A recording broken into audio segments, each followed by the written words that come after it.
space. You thought I was going to say the final frontier, didn't you? Welcome. We are Tabletop Anthologies. I will be your first-time GM, Dionysus. Admiral will be my rank. And then starting in order of rank here, we have Commander Tony. Actually, I don't have his name set up yet because he just finished Commander his character. Tony! Commander Gregory Maricotti. Okay? Gregory Maricotti. Number 2. Number 1.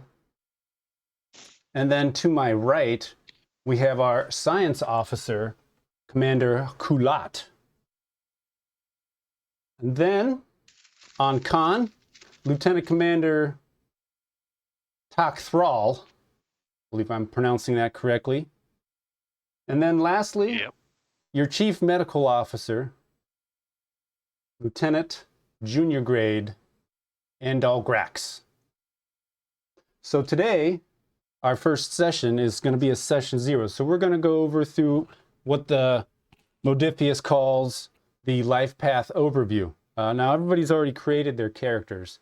So the idea behind this is since they're already created, we kind of can talk about their choices and why they made their choices, and then kind of look at some of their values and things like that and traits. And we'll see how that's going to add some drama to later games here. Okay? So, we're going to start here with step 1, and that says to choose the character's species. And we're actually going to start over here in order of rank. So we'll go with Commander Maricotti, if you would like to let us know what you picked. Yeah, I picked human. Okay. All right. And Commander Kulat. I'm a respectable Vulcan. Respectable Vulcan. All right. All right. Lieutenant Commander Tak Thrall. I'm a member of the Grazerite species. And our Chief Medical Officer, Lieutenant Junior Grade Grax. What did you pick? I am a Betazoid. Betazoid. All right. Perfect. So with each species, everybody gets to add 1 to each of the 3 attributes listed in their species. That's going to be in the manual there. So each one will come with their own attributes to add in. So like Betazoid, we have insight, presence, and reason. Let's see. For the Grazerite, you have control, insight, and presence. Human, see what kind of emotions you have going on there. You get to choose, right? What did you choose, number 1? I believe I chose, I want to say control, reason, and presence. Okay. All right. And then lastly, our Vulcan, he is control, fitness, and reason. So then you all have access to those talents specific to those species. And I guess we'll start with human.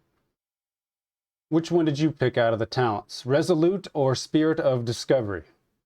Spirit of Discovery. Spirit of Discovery. Human or Game Master's discretion. You have the drive, spirit, and courage to voyage into the unknown. Well, that's good. That's good for number 1. And so that allows you to spend 1 determination to add 3 points to the group momentum pool. That will be nice for everybody. Over to Commander Kulat. Vulcan, did you pick Kolinar, Mind Meld, or Nerve Pinch? I did pick Kolinar. Kolinar, okay. So you have, as a Vulcan, you've undergone the ritual journey to purge all emotion. So that allows you to reduce the difficulty of all tasks, to resist coercion, mental intrusion, pain, and other mental attacks. That's nice. That's good. That's good. And Lieutenant Commander Tak Thrall, our Grazerite. You have communal, horn sense, or names. I went with the horn sense. Horn sense. Ah, so those of you who don't know what a Grazerite is, they're kind of like, and the way the book describes it is a bit of an evolved humanoid, almost like goat-like features. So they have horns on their head and they've kind of got a small one on their chin, right? But in the Grazerite culture, it's considered impolite, almost borderline indecent to leave the horns and even their hands uncovered, right? And their hands actually used to be hooves. They evolved from that. So they've got some thick ass fingers and fingernails, which actually allows them to climb, or they make them very good climbers. And then lastly, our chief medical officer, Lieutenant Junior Grade Grax. You're Mr. Betazoid. Did you pick empath or telepath? Telepath. Telepath. Oh. So, yeah. So, as you all know, Betazoids, they're what's the word? They're telepathic, right?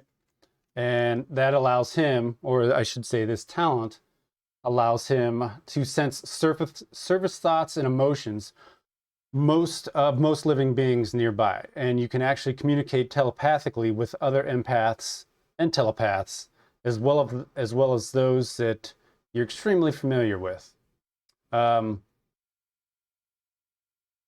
You can't actually choose not to sense these emotions, so that's one thing you'll want to keep in mind as you play your character. The thoughts also. So when it comes to a crowd, there's a lot of noise. If you're wanting to do something a little more strict, like actually break into somebody's mind or their deep dark secrets, that's actually something that the Betazoids generally steer away from unless absolutely necessary. Since their whole culture is telepathic and what's the word I want? Empath. Thank you. Said that to myself. There's basically there's no hiding anything. So they're very straight. They're straightforward and honest. Right. So that is So step I had a one. question on that real quick, if you don't mind. Sure. So because it's saying I can use that talent with people that I'm extremely familiar with, are we starting as a crew already familiar with each other? Or would I still need to be more familiar with them? No, you're going to have to get to know them. Okay. You guys will all be new crew to this ship, and towards the end of the stream here, we'll discuss the ship and where you're going and its basic mission, and then the year that we're going to play in, and some things to go along with that. So you four are some new crew. There are other crew members coming from other places, and you four happen to be in the same spot. So Starfleet was like, you guys get to take a shuttlecraft, and we're going to send you out. So we'll get more into that towards the end of the stream. Let's go. Step two. Step two in the life path is you get to choose the character's environment. This is basically the world your character was raised, and that's going to give you a value and then an extra attribute, and then +1 to your discipline. So let's look here. Commander Mercati as a human. What did you go with here for your environment? Homeworld. Homeworld. So Homeworld. growing up So on Earth. So Earth. Okay. All right. So homeworld for you. Basically, this means you come from the world that you were birthed, your civilization. You've been surrounded by your cultural and spiritual legacies your entire life. Obviously, we all know Earth. Your character will be pretty prone to holding on to your culture's most revered traditions. You've got a strong legal and political landscape from them, and simply just the ideal of the human culture on Earth is something that's going to play a good effect for the way you, as a commander on this ship, will play. Let's see here. Go with Commander Kulat, our Vulcan. And you pick, sir? I'm sorry, which section are we going over again? Step 2, so your environment. Where were you, where did you pick? I believe you picked Vulcan, right? Yeah, I'm a homegrown Vulcan Homegrown the- Vulcan. on the home planet in a populated area. Perfect. So like Commander Maricotti, and actually now that I look at it, also like Lieutenant Commander Tack Thrall, I believe you picked your home planet as well. Yep. You guys are all going to be very heavily cultural, very spiritual. You know, you have your spiritual legacies and very focused on traditions. For humans, you know, as humans, that does always play a part. But, you know, what we've seen from Vulcans and what we'll see from the Grazerite, that weighs heavily on a large majority of their actions. So that'll be fun to see and watch as we continue to play, or as we start to play our characters and see how they evolve.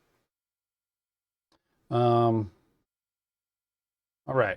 So step 3 in the life path overview is to choose the character's upbringing. So your kind of education that the character had during their formative years. The kind of influence your parents, maybe mentors had. So looking at that and looking at the book, for those of you kind of following along, this is going to be page 113 of the core book. So Commander Maricotti, your upbringing, sir.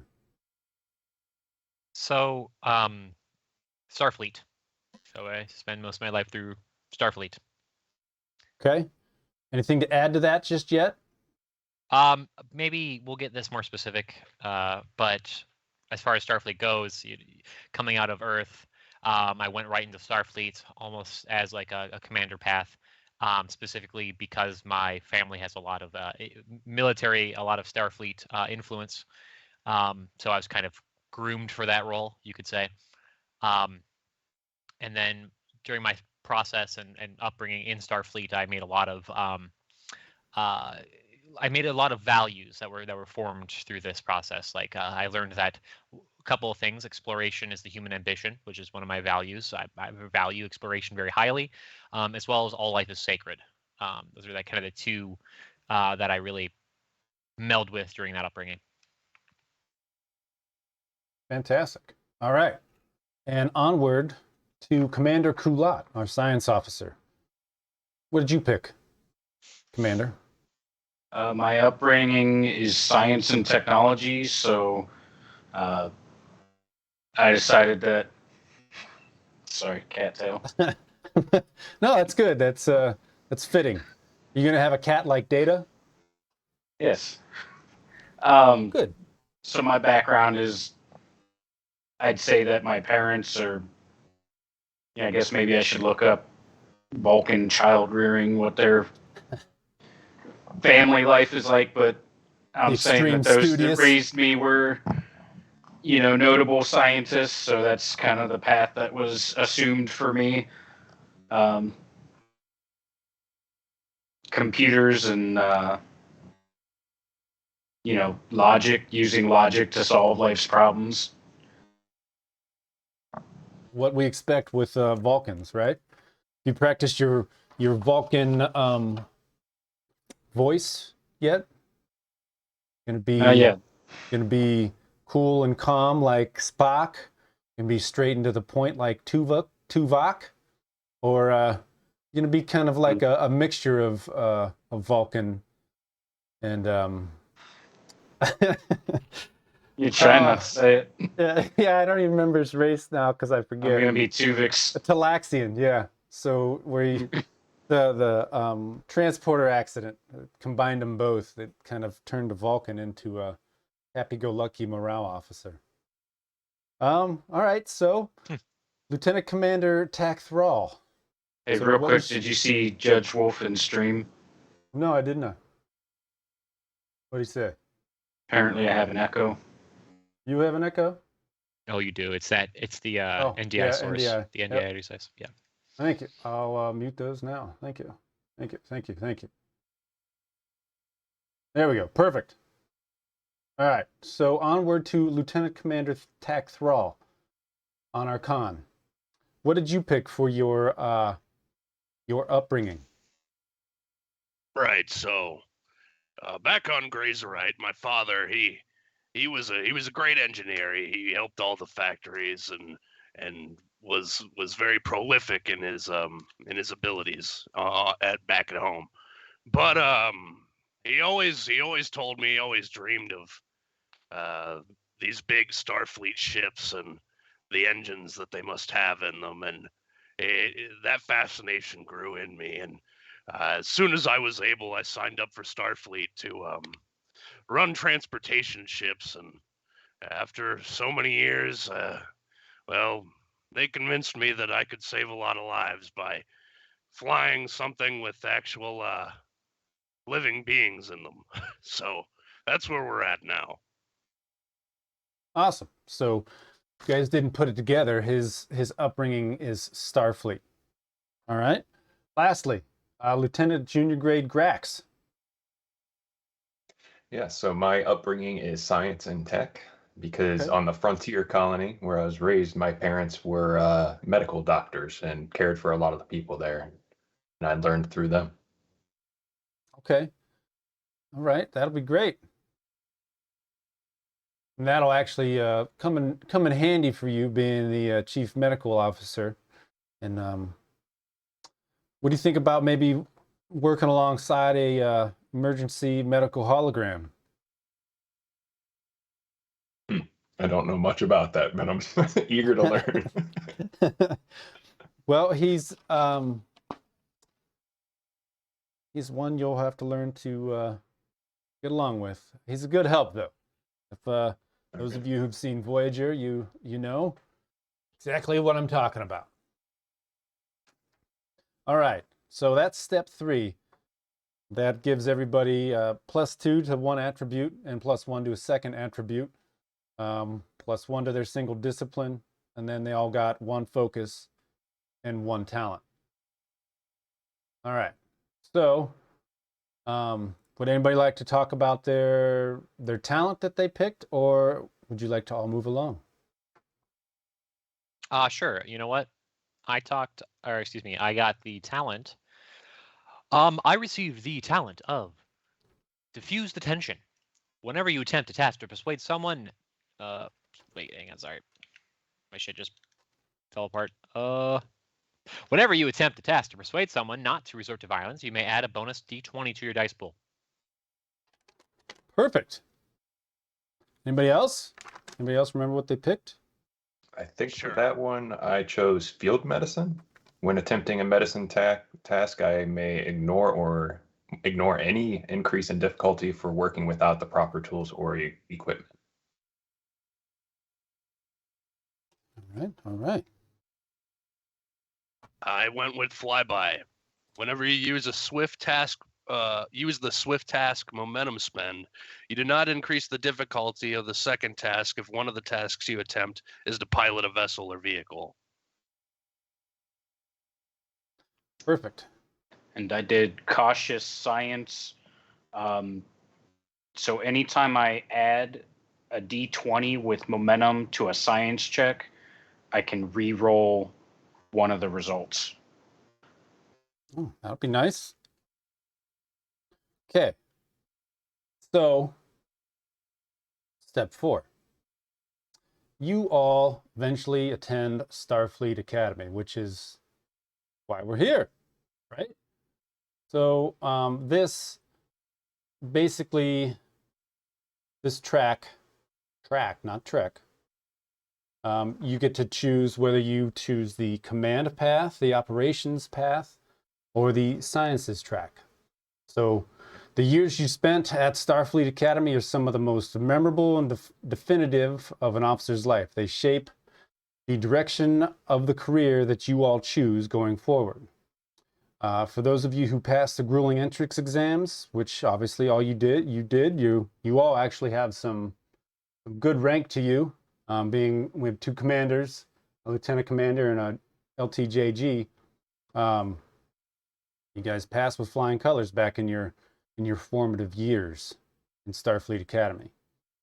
So, those of you who don't know, Starfleet Academy is in San Francisco on Earth, which is where you 4 will be meeting up to get on your shuttlecraft to meet up with your assignment. So starting with our commander, sir, what did you pick? Well, obviously, I think we know what you picked, but go ahead and tell us. So I picked the command discipline as like my focus for obvious reasons. Since I'm number 1, you know, I'm excited to see how. I'm excited to generate some content.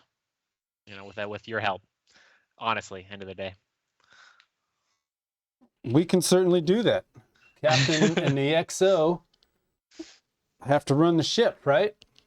So those of you looking at the command track or thinking about it, it's basically from Starfleet Academy. So we'll think before his rank. It's those cadets who aspire to own their own starship someday. So I think our commander here wants to run his own ship. That's what I'm picking up on, right? Oh, absolutely. So Captain one day. Captain one day. So that's going to focus on your leadership, your interpersonal skills, diplomacy, decision making in crisis situations, and really understanding the protocol procedure of Starfleet and the starship operations. So they'll be all looking to you to, make on-the-spot decisions, life and death, following Starfleet protocol, breaking Starfleet protocol, things like that. Commander Kulat. We're talking about discipline here. I went with science as my primary. There you go. So, solving the mysteries and using what we know to tackle the unknown, bring it into the known. Bring it into the known. Lieutenant Commander Takthrall. Well, geez, that was all those years ago now, and I think when they made me sign up for those classes to drive the really big rigs, it was a command. I can't quite remember. Well, let's see.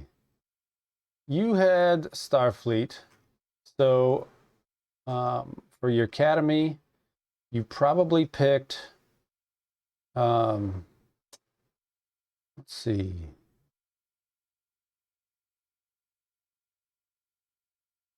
You probably picked command as well.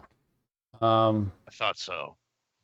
Yeah, basic. So because operations focuses more on engineering and the security divisions. So command track would make sense. Generally, a lot of captains started out in the con position because they're required to make on-the-spot decisions and react to the XO or the captain pretty fast. So that would make sense. I think you're jogging my memory. Yeah, and so you're in the con position. So you're gonna pilot this ship, huh? Excited about doing that? Very much so. Good. Let's go. All right, next step. So step 5, this is going to be on page 117. This is going to be where we choose how long everybody's character or how long their career has been so far. So are they going to be young, inexperienced, seasoned veterans, or maybe kind of somewhere in between? Commander.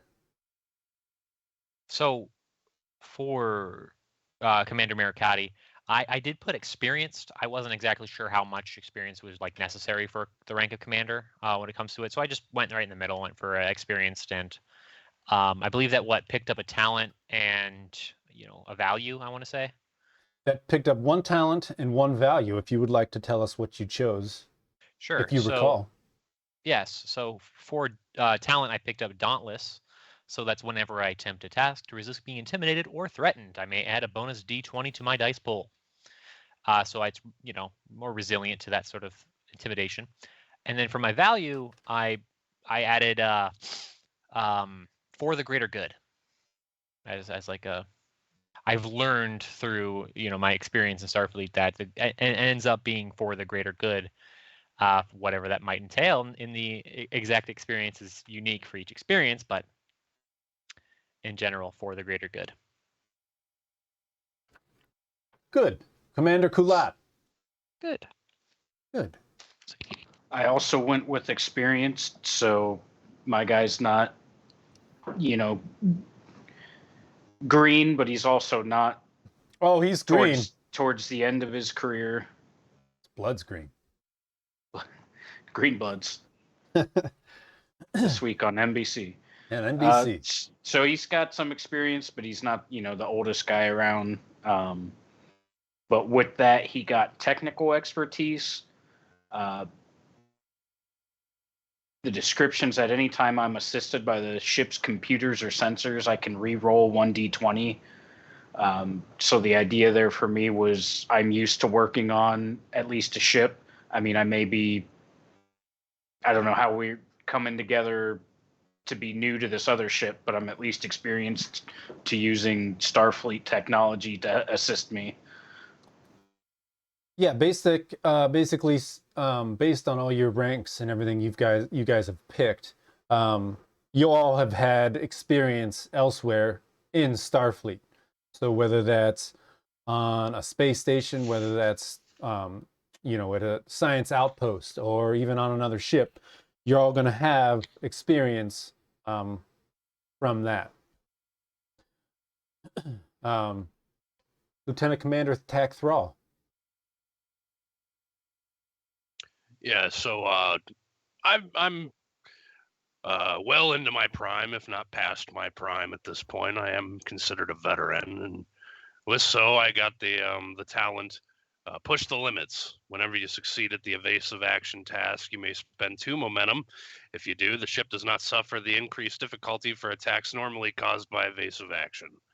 And also, I gained a value, which is dedication, whether that be to your morals, your spirituality, your craft. I think you need to pick something and be dedicated to it, and that's what really gives you your spark in your eye.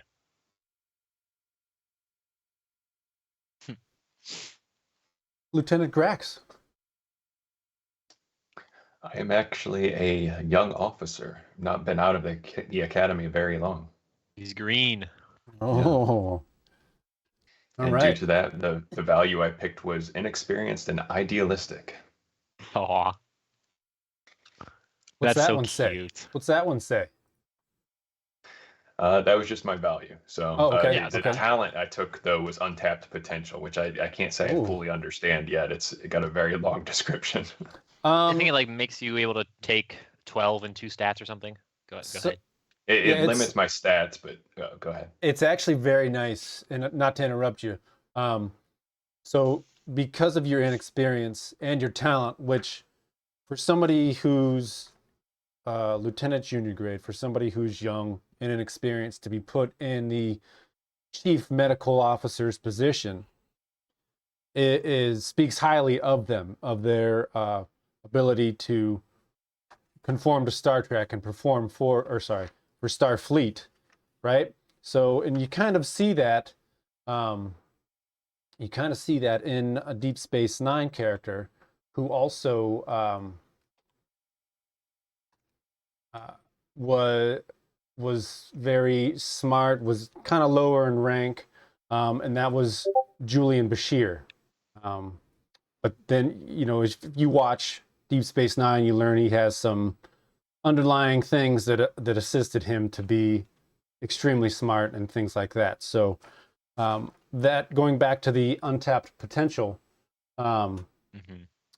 basically your character is inexperienced but talented with a bright future in Starfleet. The character may not have or increase any attribute above 11, right? Because you're new, or any discipline above 4. Basically, whenever you succeed at a task for which you bought 1 or more additional dice with either momentum or threat, you get to roll a challenge dice.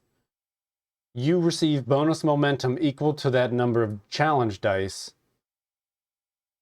And then you get to add, so you obviously get to add that to momentum. You add 1 point to threat if an effect is rolled, which is good for me.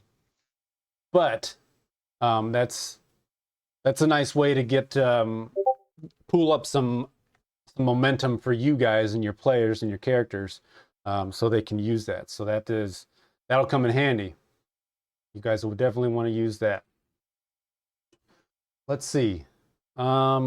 Step 6, page 117 as well. Here's your career events. This is also going to give you 2 points for your attributes, 2 points for disciplines, and 2 extra focuses. So with career events, like in many other RPGs and things like that, this is pivotal moments in your character's life. Some things that maybe define moments of their life that are important. What seemed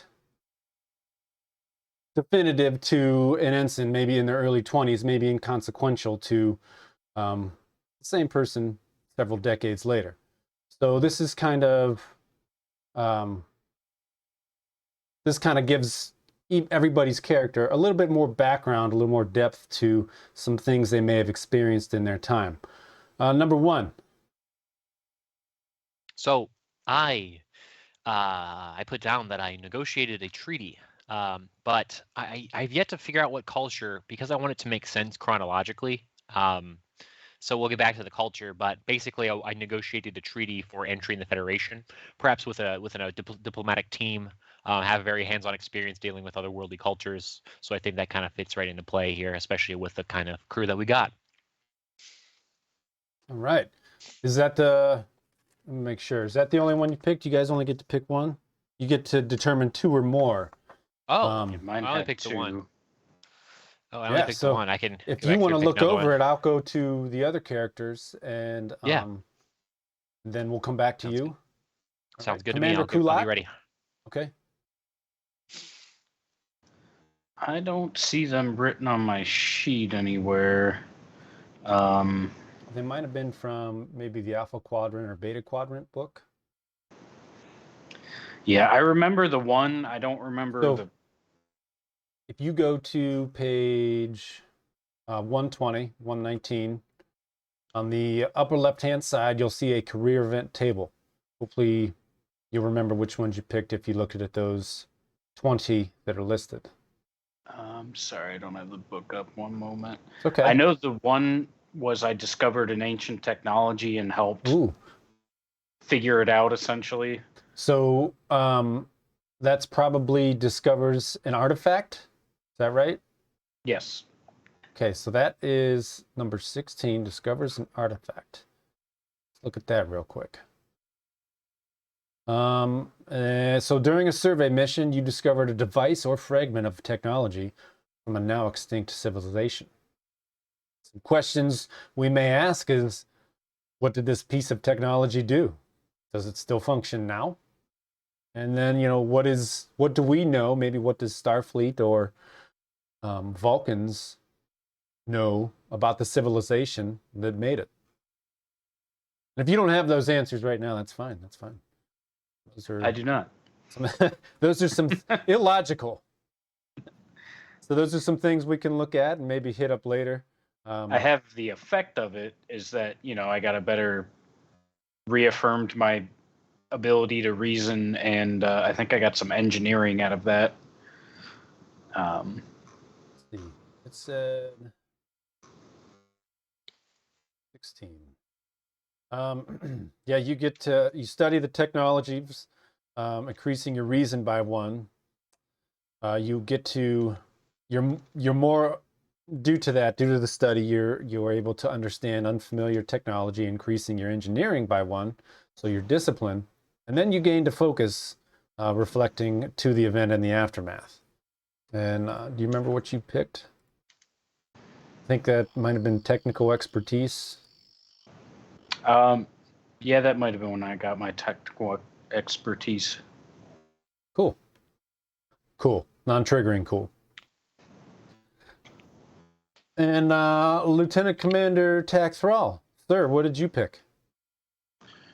Well, my first event was back I'd say 15, 20 years ago. I was sent on a mission to transport some goods for the fleet, and a good friend of mine was riding around in a transport vehicle that was a part of this fleet, and he wanted me to drive the thing, and I told him, man, that thing's a hunk of junk. But he went on anyway, and I was in the big ship, and well, he didn't make it. And yeah, so my first one was a transport disaster. My second event was a breakthrough or discovery. I've been asked on multiple occasions how to make the jump drives and these things more efficient, and they've taken my word more than once. So, if there's one thing that I know, it's a space vehicle. And soon you will learn in and out what your ship, I will hold the name here, actually you'll see it on your stream, so the USS Surprise, you'll soon learn the ins and outs of how she handles and performs, and it's going to put you to the test, sir. And let's see, Lieutenant Grax, what did you pick? So both of my career events that I picked are kind of stemming from the same situation, the same experience. I have an encounter with a truly alien being, and I called out a superior because within my first year of leaving the academy, we encountered a truly alien being, as I said, that seemed, by all means, seemed very predatory, I suppose, very threatening, but was injured. The superior officer was claiming that I should not pursue any medical treatment, and I went against that and helped this alien being, and the whole crew benefited from it. Just making your way up the ranks, huh? Yeah, and from that I was able to learn some xenobiology and a little bit more about Starfleet protocol.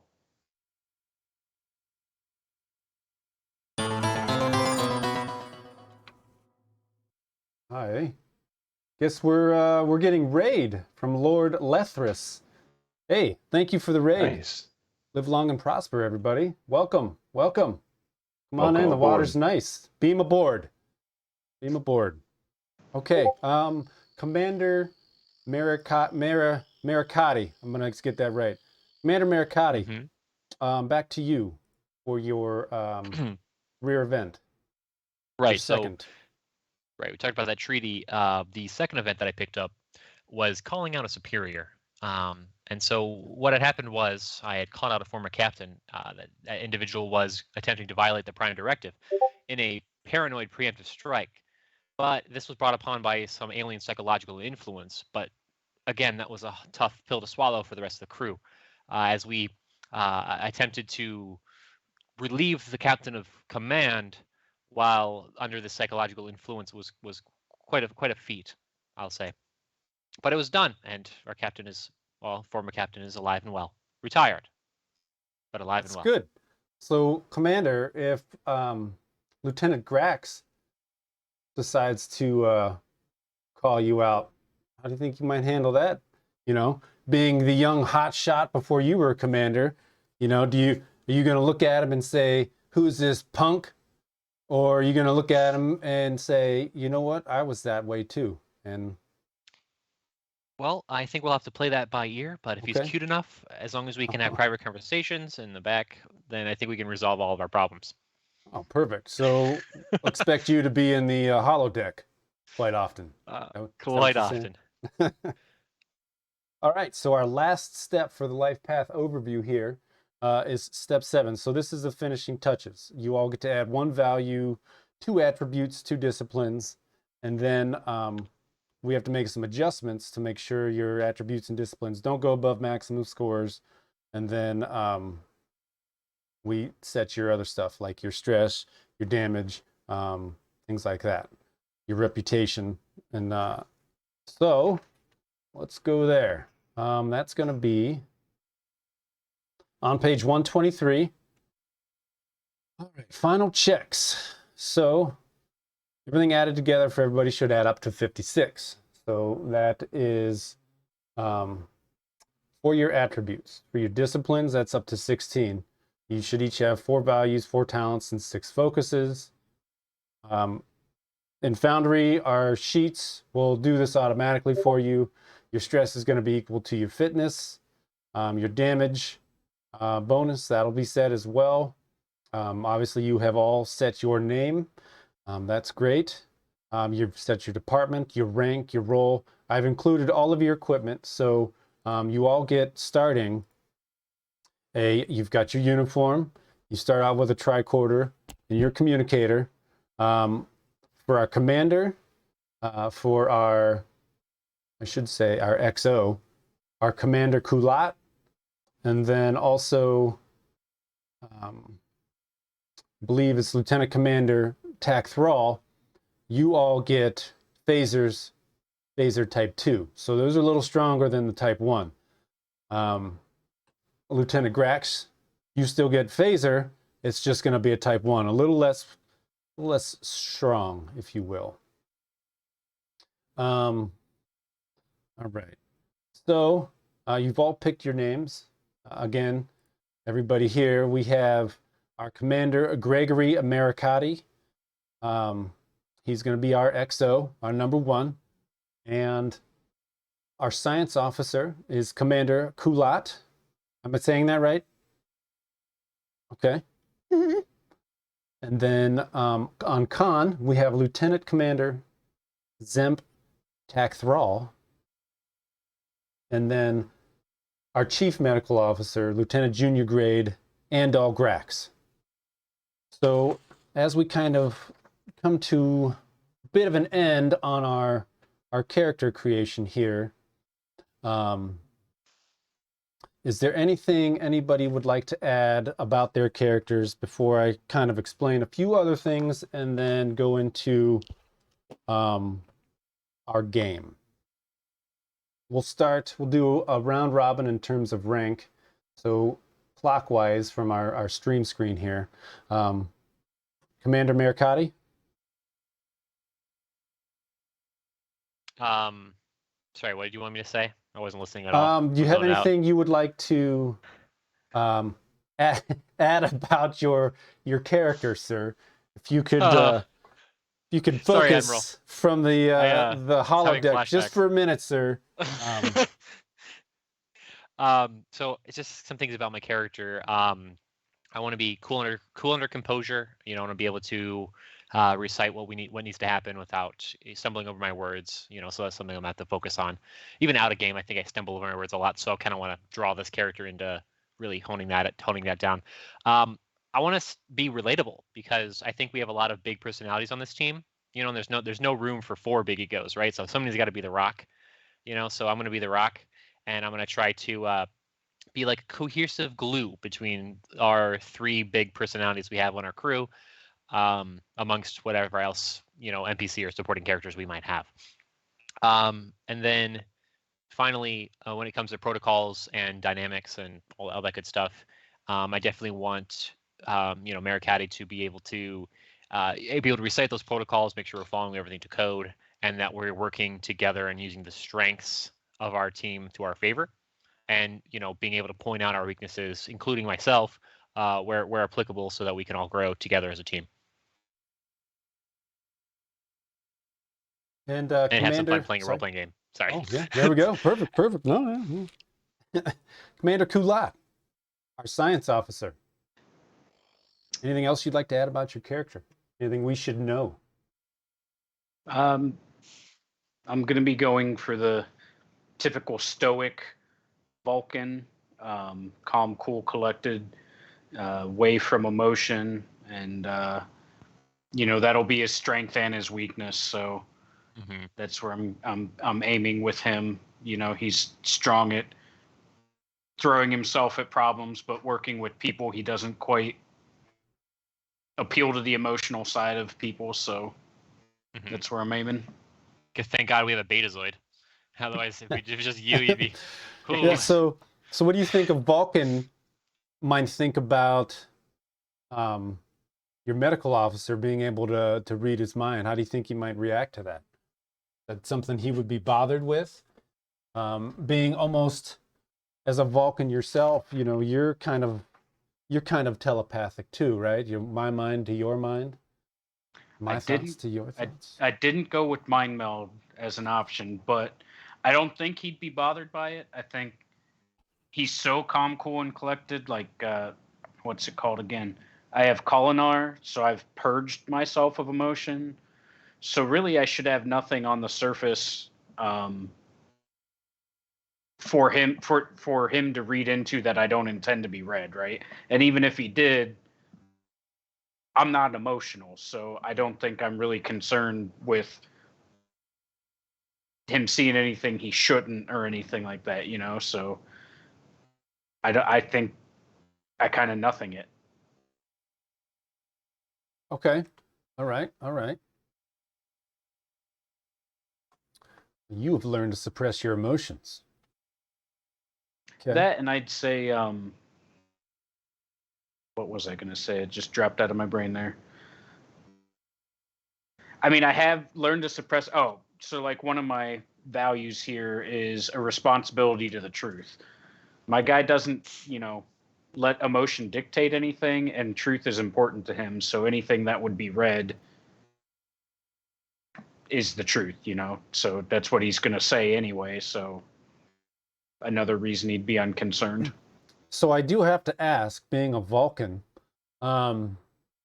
every 7 years, something special happens to a Vulcan. And maybe your crew might want to know, but when was the last time you've experienced Ponfar? And for those of you who don't know, it's basically every 7 years, Vulcans, males and females, become aroused. And so that's where they, if they're normally calm and rational Vulcans, they don't mate with somebody, with the person that they're empathically,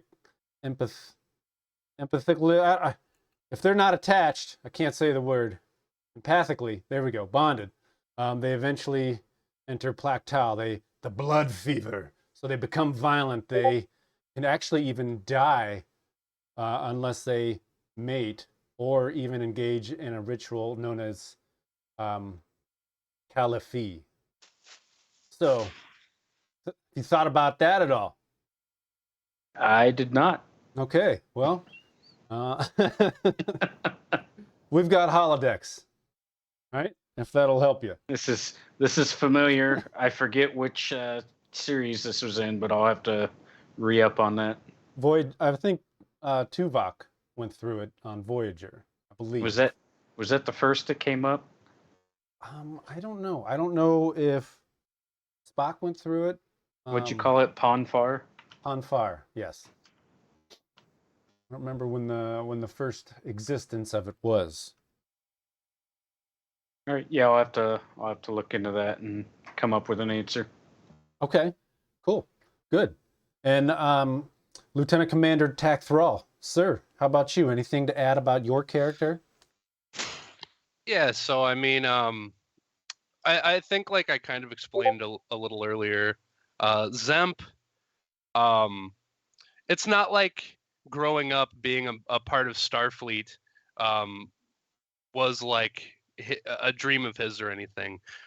He really just has a dedication to engineering and spacecraft. He's in love with like the thought of learning new things about mechanics. He was raised on Grazer, so a lot of the communal beliefs that the Grazerites believe in, like pacifism. If you take part in the death of someone, you're actually excommunicated from the planet. So when Zemp took this job with Starfleet, he essentially, it's kind of like when you're 18 years old and you're Amish and you can choose to like leave the Amish culture or like stay within their little community. It was kind of like that. Zemp had to cut all of his ties with home, and he did become a little more hardened through the command path of Starfleet. But at the end of the day, he still holds a lot of those values of wanting to upstand human life or any species of life. He doesn't want to see people get hurt, and he really just has a passion for machines. He's a gearhead. It's awesome. Yeah. So Grazerites, as our lieutenant commander has just explained, they're very peaceful. Their home world is very mountainous, things like that. You're very rarely going to see them in a tactical or security type position because of because they're so peaceful. They just dislike conflict. So that'll be interesting to see when our characters do come in conflict, how our lieutenant commander is going to react. Some special things too, just about the Grazerites themselves. Their horns that he's got covered up, they're very sensitive, so they detect subtle changes in air pressure. They detect subtle changes in sound, and basically all vibrations. So that when they're trying to be sneaky or seeing what's going on, will come in come in handy for our crew. Anything else, Lieutenant Commander? No, I'd say that's all about that I can think about Zemp right now. Okay. And Lieutenant Grax, sir, our Betazoid. The only other thing I can think to add is I didn't really get to go through all of my values if you're interested in hearing those, but yeah, we can discuss those. Yeah, certainly. Why not? We're here. sure. So I did mention the one that I have is inexperienced and idealistic. The other ones are a responsibility to truth and honesty, because unexpressed emotions can erode a team. I'm also driven to ease suffering, hence all my medical experience and drive there. And the last one is thriving through empathy, open dialogue, and teamwork. Nice. I'll show you some teamwork later on. Ooh, he'll even know it's coming because he'll sense it. Yeah, I will. He'll know it's coming. Like, why is the commander always horny? Right. And then our Grazerite's going to detect all those vibrations from both of you. Just so like he's going to know change what's of going humidity on. in the air. Yeah. It's going to get a little sticky in there. Did you know Betazoids, they don't like to be around animals? Oh, Did you know that? Do you know why? No. Because they're very afraid of getting lost inside the animal's mind, so much so that they cannot perform anymore, cannot function, because it's such a different species. Yeah. So bait what if an animal shows up? Yeah. Getting lost in the sauce. What if our Vulcan, who has 2 cats, brings one around? No cats on the No ship, cats on the please. ship. What the Hey, fuck? What are you talking Keep about? that in your private rooms. Captain Archer had a dog. Well, I'm not Captain Archer. Data, he had a cat. I don't know Did if he anybody... really? Yeah. Oh, I don't remember. Data had a cat. His name was Spot, and he actually would give it to Worf to take care of, and Worf would just kind of stand there like when you hand somebody a baby and they don't know what to do with it, and they're just holding it. That was kind of Worf. I don't think anybody had a pet in Voyager or Deep Space Nine that I can recall. But in Discovery, there's 2 cats. There's a cat, and she's the queen. So those of you who have been watching Discovery, you know what I'm talking about. Anybody else? Would you like to discuss your values? Anything else about your character?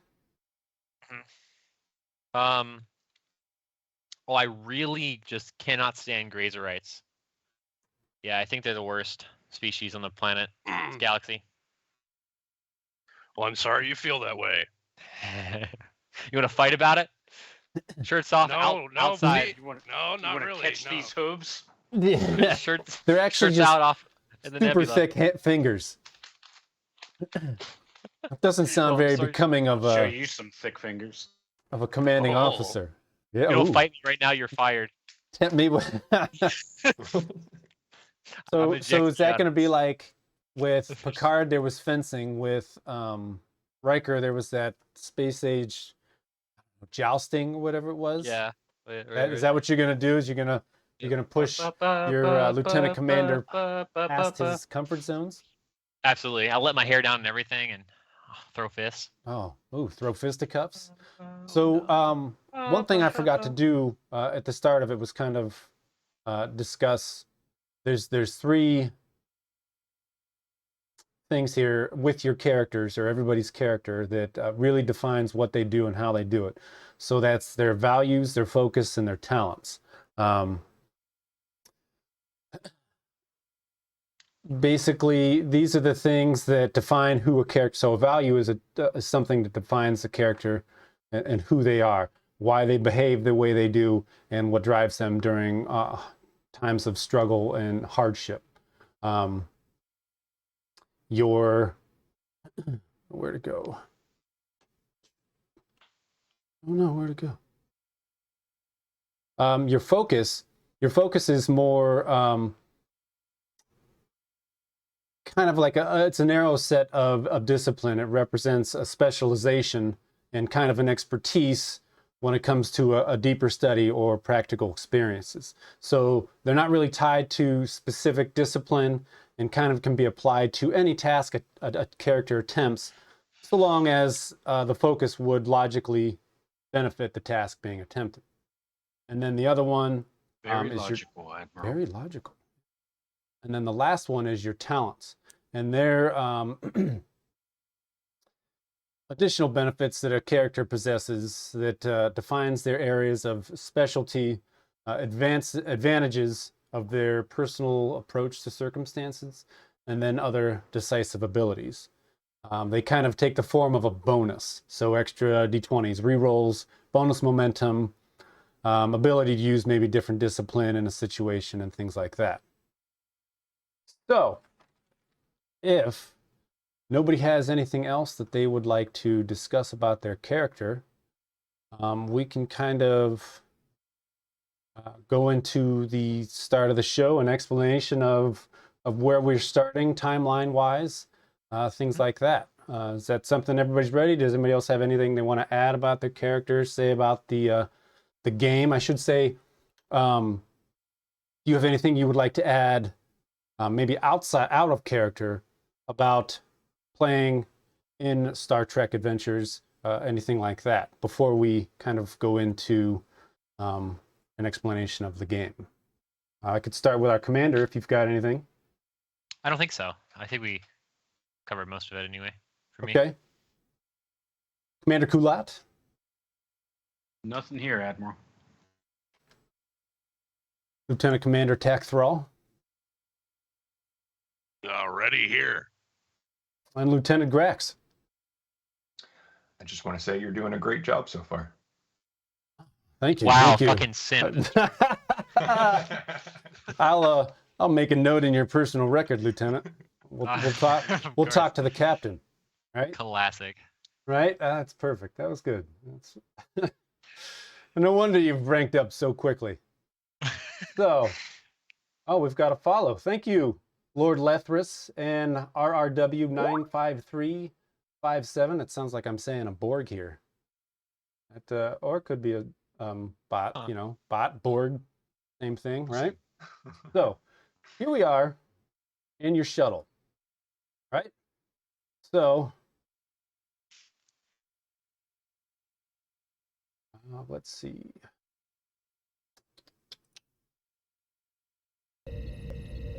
So, the year is going to be 2374 that we're starting in our game here. For some references, things like that, Voyager started in Stardate, or well, the year 2371 and went to 2378. Deep Space Nine was 2369 to 2375. We're actually starting kind of right in the middle of the Dominion War. So those of you who've watched Deep Space Nine, you know exactly what I'm talking about with Dominion War. And characters, if you have any, at any point you guys want to jump in, add anything, say anything, feel free to interrupt me. And some specific events that maybe kind of happened in 2374 to kind of give you an idea of where in the show or shows that we're at. Voyager. Voyager found 7 of 9, our Borg, right? Kess, remember Kess, she was dating the ship's morale officer on Voyager, Neelix. She became, I forget what it is with her species, the Ocampa. She kind of became almost godlike and helped lead Voyager 9,500 light years closer to home from the Delta Quadrant. For those Deep Space Nine fans, Cisco, he tried to attack and destroy a Ketracel White facility. Worf and Jadzia, they got married. Odo and Kira started dating. Everybody was waiting for that in Deep Space Nine. In movies, we have Star Trek Insurrection, and that actually takes place 2375. What do I need to take a look of? Don't tempt us with a good time. Something in chat.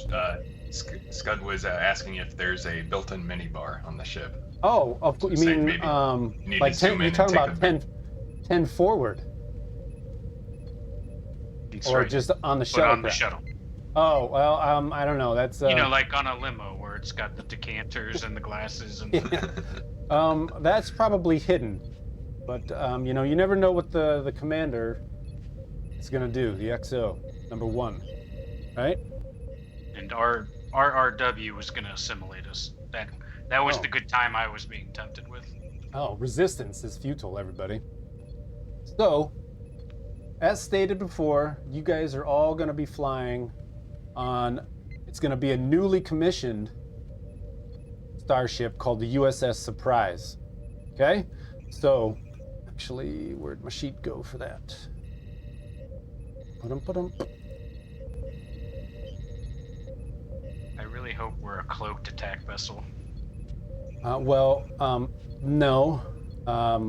If you've watched Deep Space Nine, they work with the Romulans to borrow their cloaking technology for the Dominion War, but outside of that, no cloaking. Maybe cloaca. My cloaca.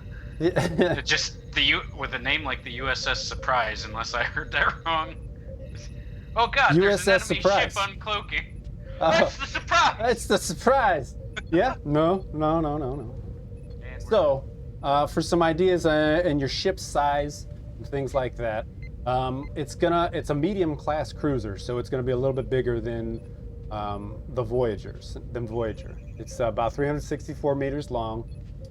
You'll have a crew of 190. Your max warp's gonna be 9.7. You'll have 6 Type X phasers, 9 phaser emitters, and 2 torpedo launchers. Right? So that'll come in handy when, if you guys contact anybody that doesn't like you.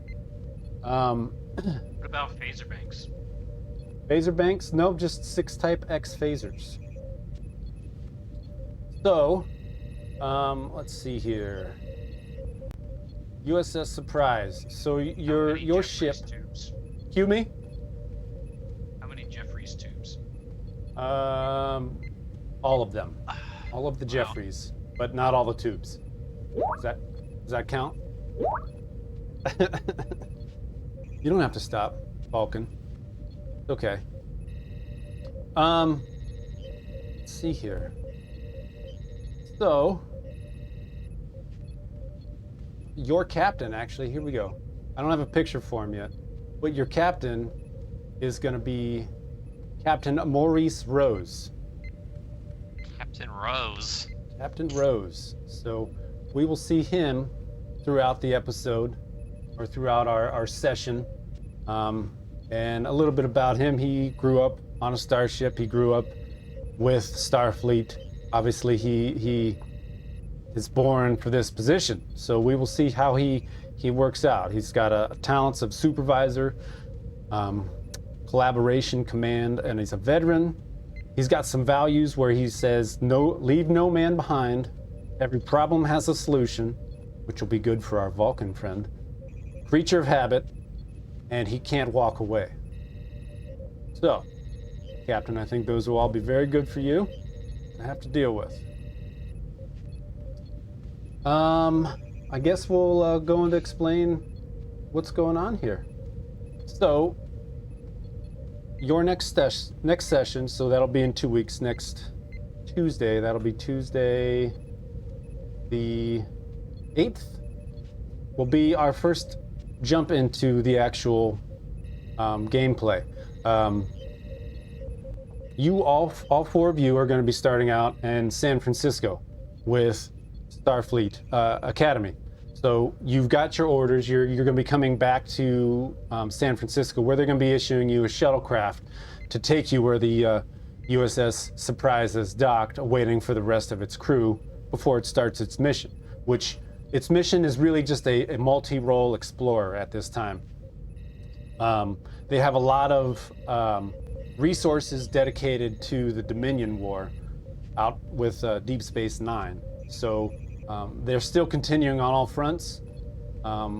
This being a new ship, is your focus will be exploration. So the four of you, and we'll kind of start this session out just a little bit here, right?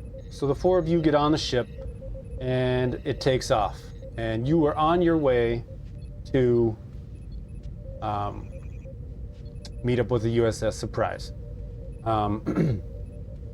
Let's see here. Your missions and duty stations, even though we've already talked about them and discussed them with our character creation, they will be assigned to you upon arrival. So after some shore leave, you all gathered again here at San Francisco at Starfleet Academy. It's there you're given your initial orders. You and your crewmates are going to be piloting a shuttlecraft to Narenda Station. That's where you're going to rendezvous with the Surprise.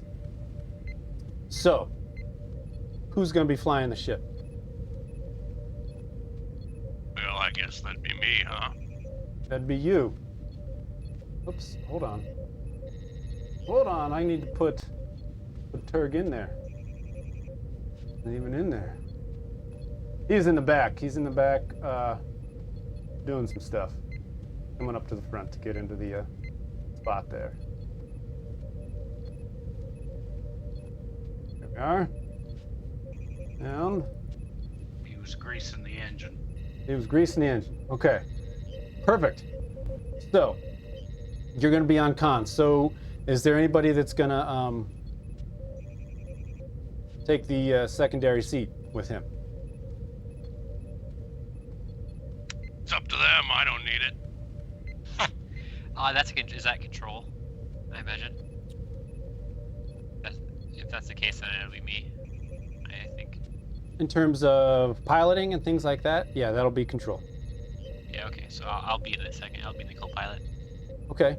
All right. So you guys are on your way to Narenda Station. Anything you guys want to talk about? Anything you guys want to discuss? Introduce yourselves to each other.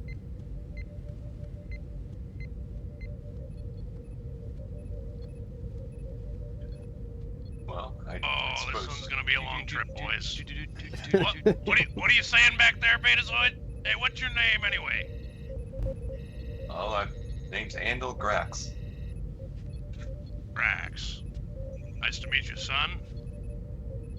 Likewise. Septac Thrall. Oh. How about you? How's the cushy seat? Well, you say cushy seat, but I don't know if I believe you or not. This seat doesn't seem quite firm. I'm You haven't rode many of Rekkert. these, have you? That's pretty I've- cushy I've- compared to I've- some of the other ones. I've rode my fair share. Bearcatty, huh? Rolls off the tongue. That's right, Lieutenant Commander.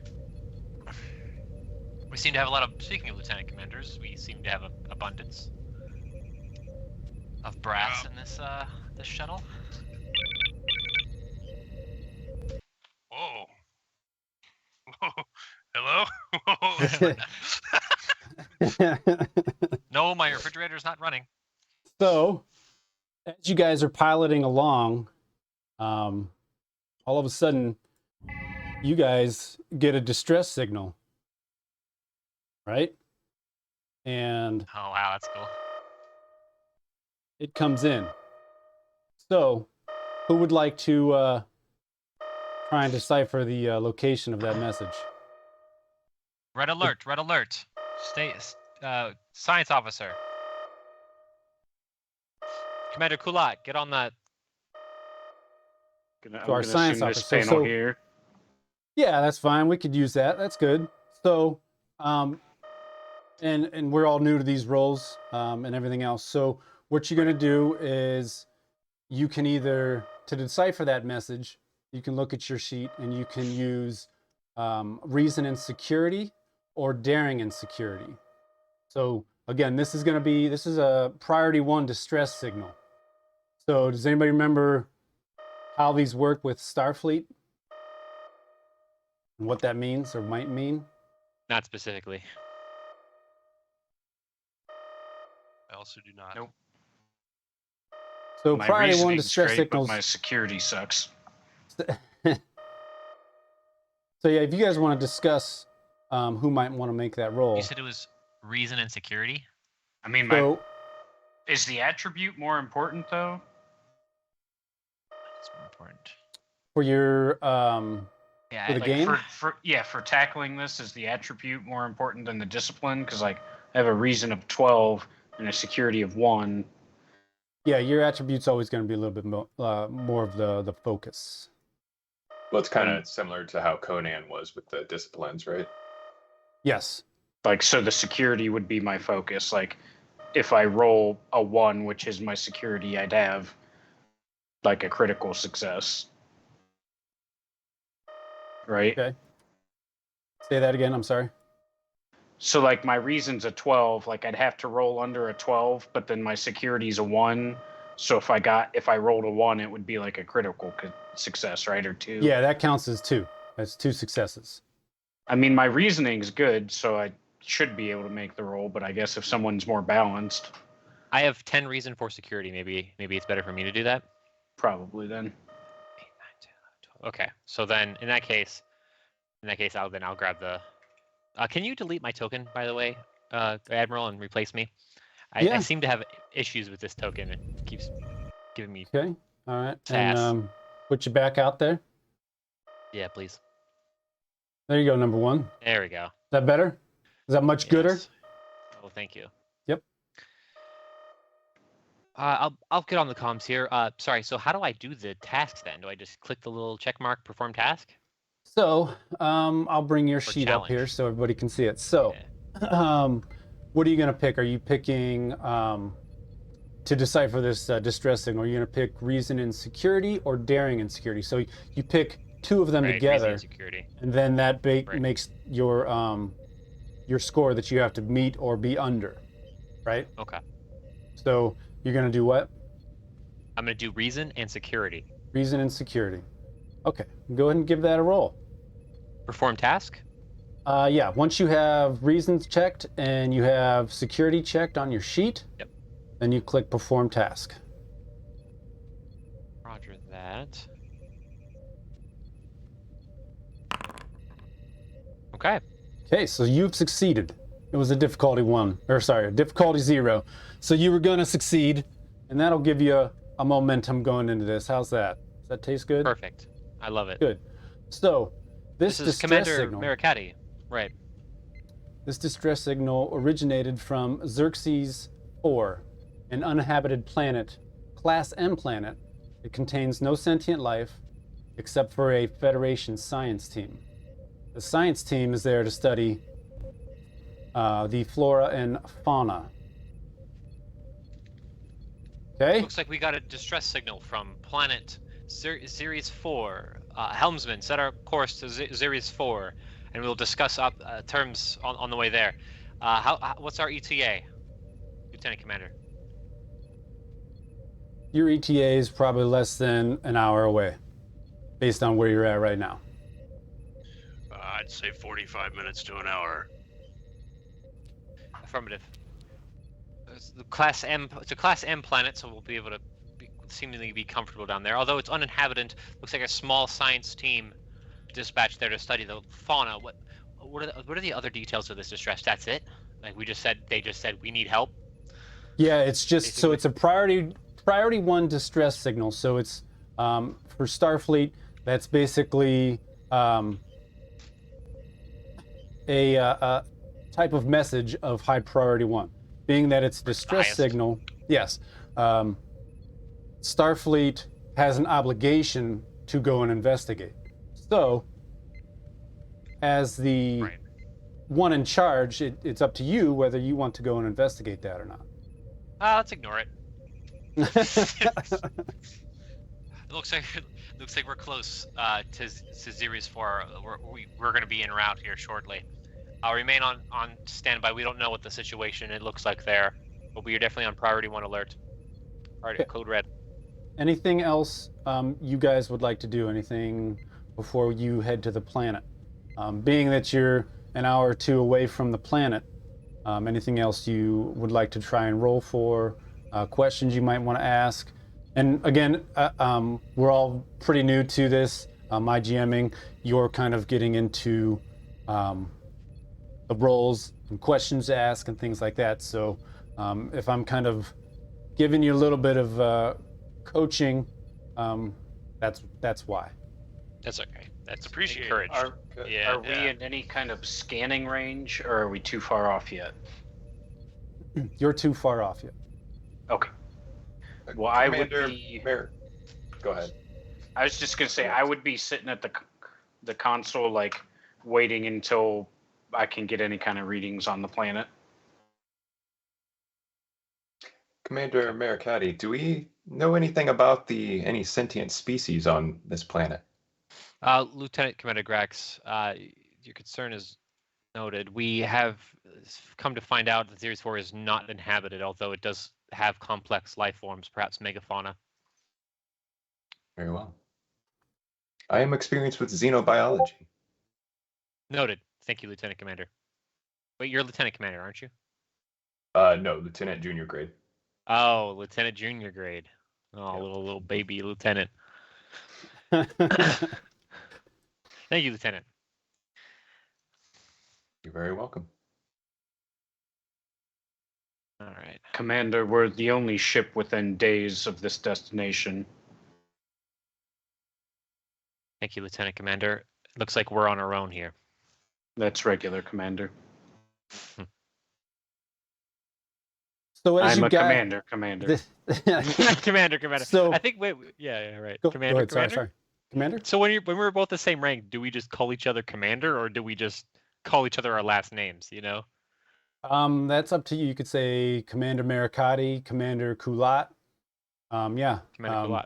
Yeah. So Sure. when I it guess comes our ranks to- are different enough because I'm control and he's science, so it's like two different things. yeah, and You know, um, your chief science officer. yeah, you're in charge. You're second in command for the ship that you're Right. going to. Right. He is a science officer. He just has high rank in his profession, his department. Yeah. Right. So I guess in terms of rank, It makes sense to refer to each other as commander. I think that, and also that he's Vulcan. I kind of feel like it's more impersonal and unemotional. So. and it's also a rank in the amount of people or amount of officers with the same rank on the ship is really all mission dependent. So Right. there could be quite a few commanders depending on what the mission is, things like that. So it's not unusual to have more than one commander on a ship. Makes sense. So with that, you guys are starting to approach the planet. What's going on? What are we doing here? Can we get a scan of that planet, Commander Kuat? Sorry, I didn't let you. I think I didn't let Zemp say that we're getting close. That's all right. I mean, you can see I've Just got for a future windshield. reference. Just for future reference. Yeah, right. Thank you, Lieutenant Commander. So Go ahead, that Kulot. you don't need to do a roll for. And I'm Scanning gonna- now, Commander Marikotti. Are you sure you're not an android?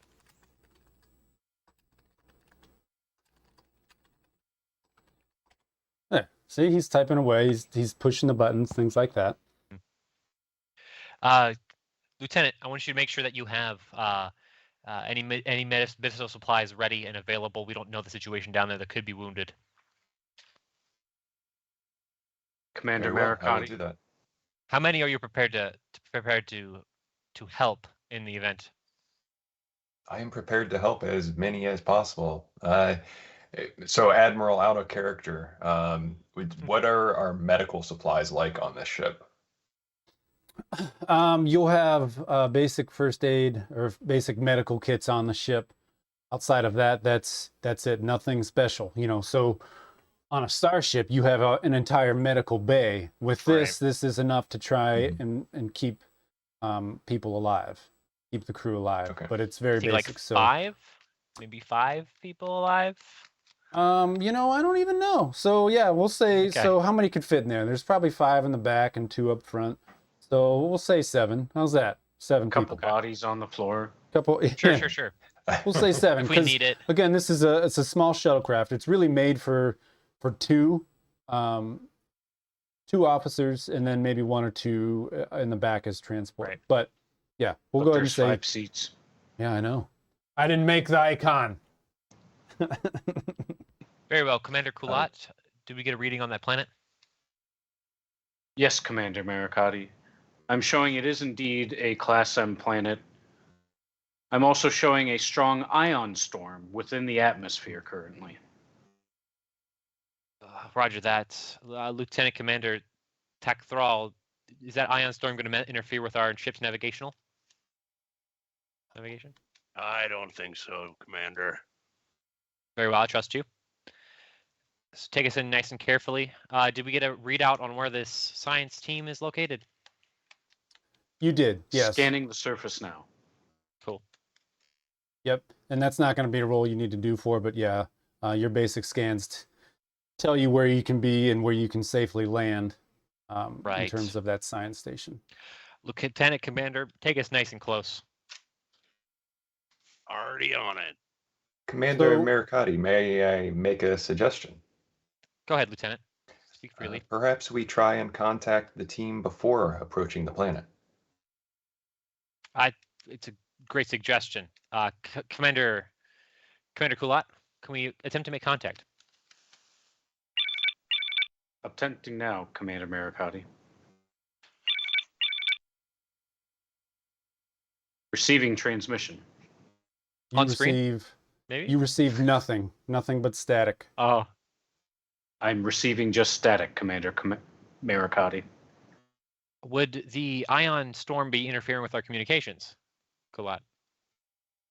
That sounds like a likely scenario, Commander Marikotti. Affirmative. Very well. We're gonna have to do this comms dark. Just get the shuttlecraft in close and let me know when we get any visual contact.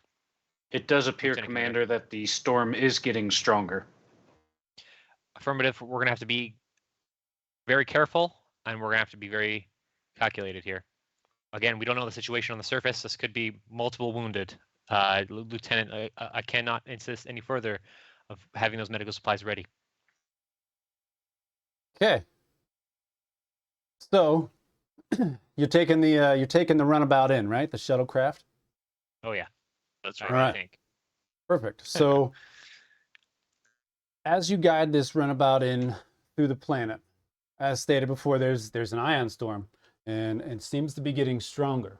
While the few seconds it took to debate and go in, you've noticed that this storm is actually getting much stronger. So as the runabout gets taken in, you guys get caught in this violent ion storm. And what happens, yeah, there you go.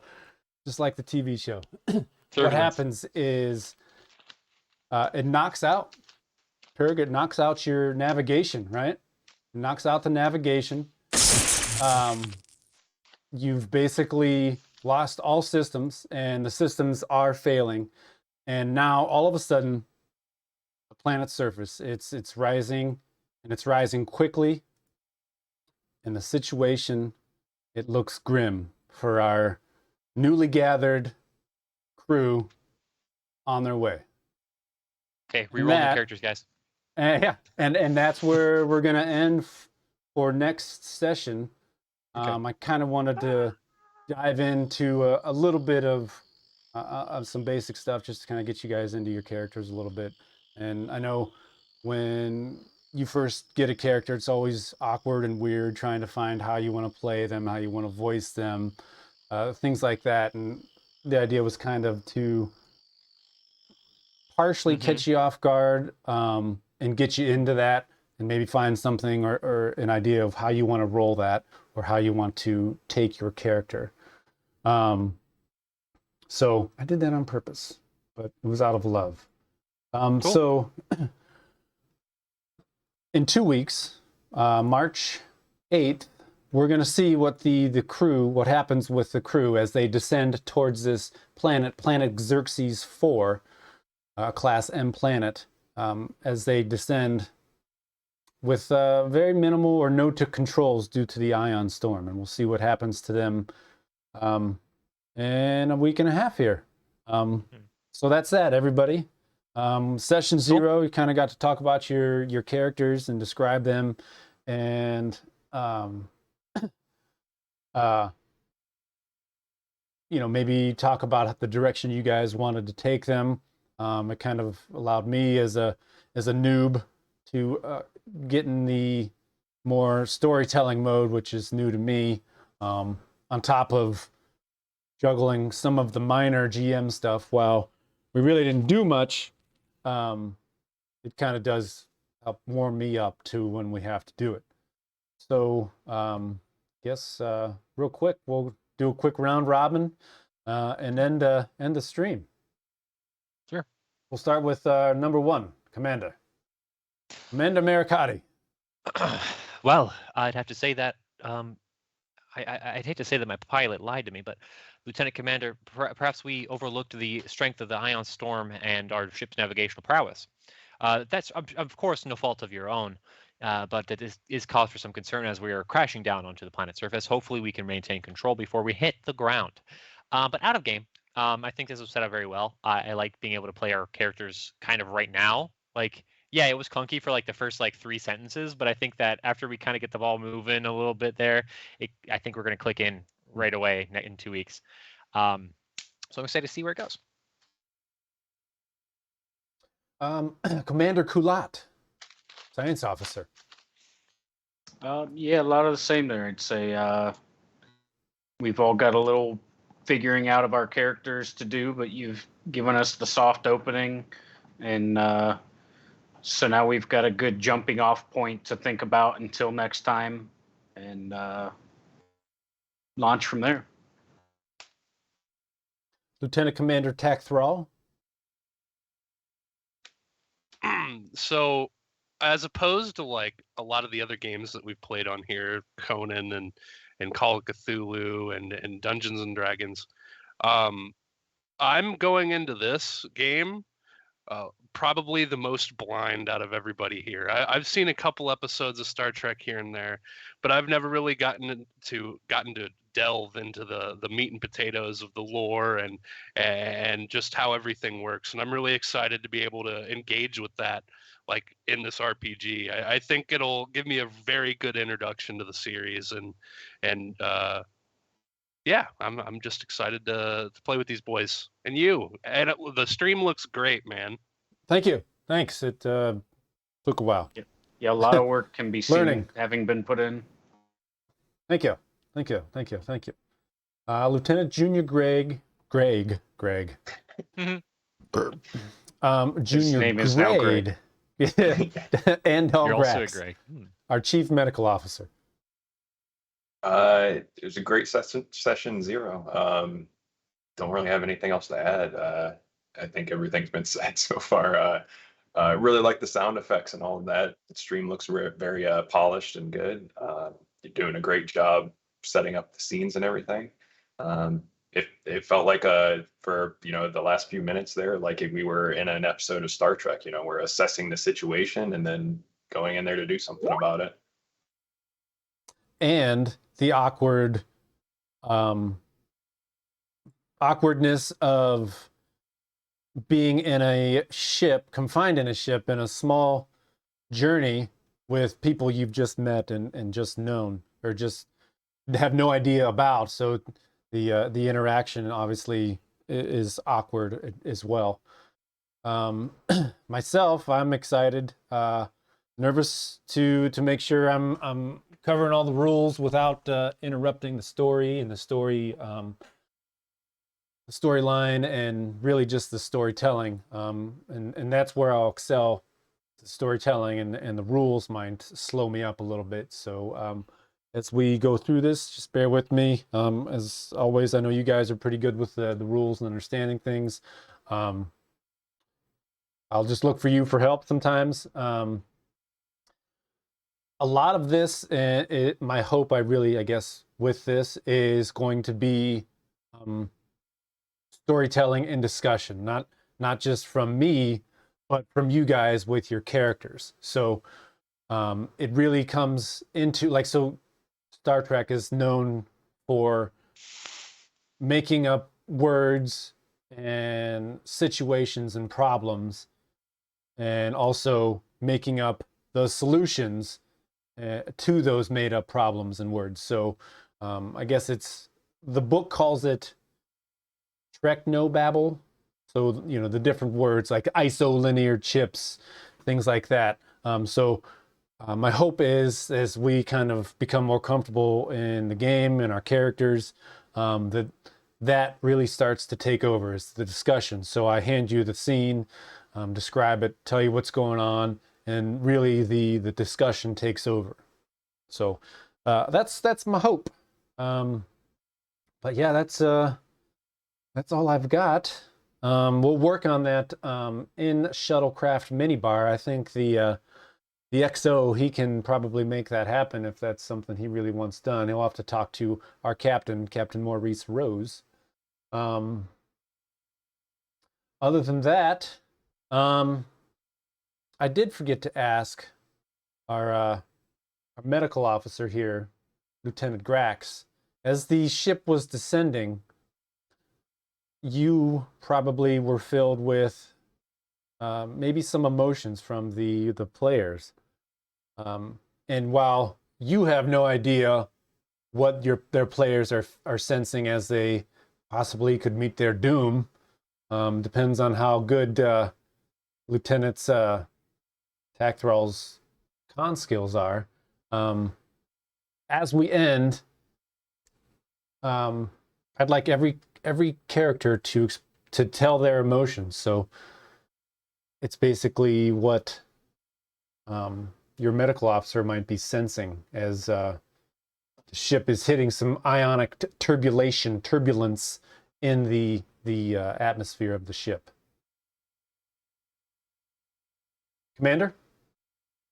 Anticipation. It could be confused with anxiety, but it would be like confident anxiety, I guess. Anticipation. Commander Kulat? You just feel that he's focused, I guess. With the lack of emotion, that's the closest I can get. He's focused. He's just reading the instruments, seeing if anything else crops up or anything useful comes to light. On our con, the guy who is bringing this ship in, who has 3 other lives in his hands besides his own, Lieutenant Tacthral, what's going through your mind? Very similar to our commander. What's your name, Anthony? Commander Maricati. Maricati. Maricati, that's right. I forgot you used Greg. You guys are new. You guys don't know each other's names yet. You know, it's just Uh-huh. like meeting somebody for the first time, and you're hoping that somebody else says that guy's name. So you're like, oh, that was that guy's name. That's right. Exactly. I think similar to Commander Maricotti, Lieutenant Tacthrall is his heart's pumping. He's got a little bit of anxiety going, but at the same time, he's confident in his skills to get us on the ground. Albeit maybe not with a completely functioning ship after this. But he just a has shuttle. confidence that he can get these 3 down safely. It's just a shuttle. We're fine. Yeah, and our medical officer, Lieutenant Grax. So now that you've heard the emotions of your crewmates, and also as your shuttlecraft descends at a speed in not intended due to the ion storm, what's going through your mind? Well, I think feeling the emotions of the crewmates and their, I guess, their focus and the way they're kind of stifling down any anxiety to get through this is probably keeping me a bit more calm, knowing that I'm in good hands here, and hopefully they realize that they're in good hands when they need some medical treatment. So yeah, other than that, just trying to assess what medical supplies I have available to me. Awesome. All right, so there we have it, everybody. Session 0 of Star Trek Adventures here with Tabletop Anthologies. Thanks for everybody who hung out. We're gonna head out. I don't have a raid ready to go. If anybody has one of those happened, you know, to be ready. Otherwise, we gonna dip. But if you guys can find one Yeah, real you can quick. You can do one. I got one. I'll send it to you in Okay. Discord if that's okay. Well, we gonna raid, so everybody just hang on to your I guess I starship could actually raid. seats, and I'll raid it, we'll actually. get you through. Oh, okay. Well, let me hit your ending screen. Goodbye, everybody. Goodbye, friends. 3 seconds. 2, 1.